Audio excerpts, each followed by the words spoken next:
Suldaan Ibraahim Jaamac Samatar oo kamid ah hoggaanka dhaqanka kuwooda ugu sareeya ee gobolada galbeedka Somaliland oo maanta warbaahinta la hadlayay ayaa waxa uu ka hadlay xaaladda nabadgelyo ee ka jirta magaalada Boorama ee xarunta gobolka Awdal waxaana uu shacbiga ku dhaqan magaalada Boorama ku adkeeyay inay ilaashadaan nabadgelyadooda waxana uu yiri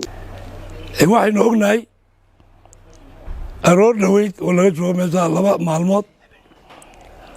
habeenimo in bam gacmeed lagu tuuray arada maaliyadda ee magaalada Boorama waxaan arrinkaasi run ahaantii maalmaha waan ka maqnaa magaalada waxaan u arkay dhibaato weyn waa arrin aan fiicnayn oo waxyeelaya nabadgelyada haddii ay gobolka tahay haddii ay magaalada tahay iyo haddii ay guud ahaan Somaliland tahay arrinkaasi waa fal ay ka dambeeyaan rag aan doonayn wanaag rag doonaya qadiyadaha gobolka Awdal ee imika socda in ay ku sawiraan oo ay weji kale u yeelaan run ahaantii arrinkaa waan cambaareynanaa mana ogolin haddaanu dhaqanka gobolada galbeedka nahay in wax nabadgelyadana abuuraya ay cidina ku kacdo ma ogolan waxaanu ballan qaadanaa inaan nabadgelyada gacanta ku qabanno gacanta lagu hayo nabadgelyadu waa muqadas ciddii ka hor timaadana inaanu gacan bira ku qabanno marnaba ka ogolaan mayno cid doonaysa inay fadqalallo ka abuurto gobolka oo arrimaha gobolka iyo wanaagga ee ka socda inay ku sawiraan in la doonayo rabshado iyo nabadgelyo darro in lagu abuuro hawsha waan ka soo horjeednaa waxaanan leenahay cidda ka dambaysa waa in gacanta lagu soo qabtaa xukuumadda waxaanu kala shaqaynaynaa cidda nabadgelyada khalkhalka gelinaysa in la soo qabto haddaanu shacabkii nahayna waxaanu ku dadaalanaa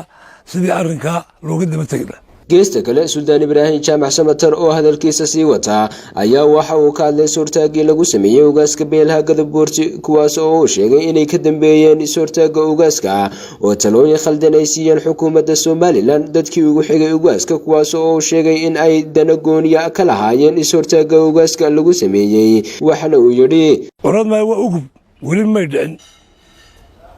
nin dhaqan ah oo dadkiisii u socda oo dadkiisii laga celiyo la yiraahdo ma tegi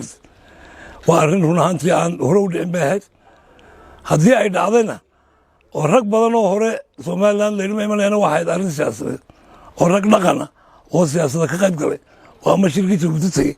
ama Muqdisho tegey ama meelo kale tegey baa laakiin maanta nin dhaqana oo dadkiisii dhaqankiisina waa imanaya ummaddii uu ahaa ma soo geli karo wax nagu noqday mucjiso hawshaana waxba la qarin maayo waxa ka dambeeyey rag reerka u dhashay oo weliba ku doodaya inay iyagu u dhow yihiin oo jufadiis ayaa ka dambeeyey oo waaweyn oo la garanayo oo macruuf iyaga ayaana xukuumadda warar khaldan siiyey sidaasay xukuumadduna go-aanka ku qaaday go-aankaasi waxaanu lahayn waa arrin run ahaantii sharci darra ayuu ahaa ugaaska in lagu celiyo annaguna markii dambe waan karanay inaan ugaaska soo gelino waddanka qorayaal markii la joogay laakiin ciidamadii xagga Etoobiya ee markaa ugaasku la joogay baa ku taliyey inaan mar haddii arrintu san tahay isku dhac u imanayo ama dad ay dhimanayaan ama dee dhaawac imanayo ama hawlo badan markaa iyagaa yidhi ilaa inta arrinku ka degayo ugaasku ma baxayo ma gelayo arrinku saasuu ahaa arrinkaa waan cambaareynaa run ahaantii cid alla ciddii ka dambaysay waan cambaareynanaa taariikhduna isma qariso way isqoraysaa taariikhdu yaan la moodin in la islaawayo taariikhdu way isqoraysaa dad baana ku suntan taariikhda oo baal madow ka galay aakhirkana dhaqanka Gadabuursi maxkamad buu soo taagi doonaa ragga hawshaa galay run ahaantii xukuumaddana waxaan leenahay inay ka fiirsatay run ahaantii arrinkaa ay dadka gaarkii geliyeen arrinku saasuu ahaa waan ka xunnahay ugaas cabdirashiid ugaas roble ugaas doodi oo imika jigjiga joogana oo saaxiibkaya oo dhaqankayagiina waxaan leeyahay ugaas arrinku ragga sameeyey waa reerkeenna ee waxaa ka dambeeyey raggaasi taariikhdaa sheegi waana la xisaabtami doonaa adiguse